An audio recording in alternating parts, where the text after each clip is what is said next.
साहेब और सुनिए थानेदार जी,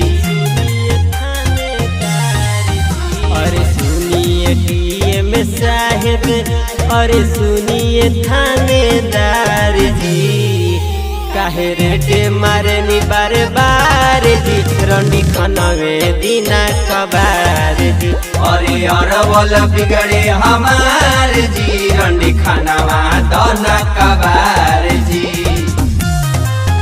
रंडी खनवे दीना कबार जी,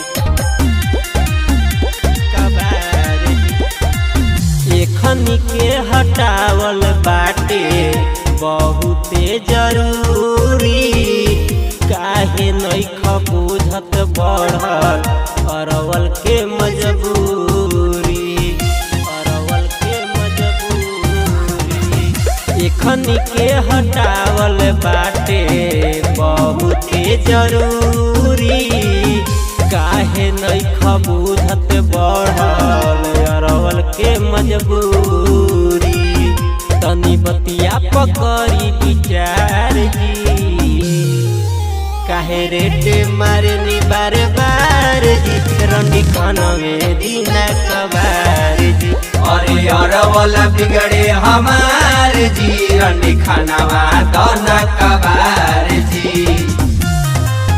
रंडी खनवे दीना दीना कबार जी, कबार जी।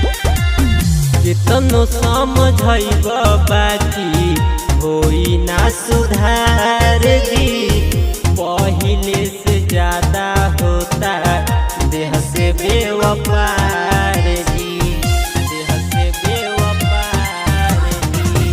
कितनो समझैब बाकी होई ना सुधार जी, पहिले से ज्यादा होता देह से बेवफार जी।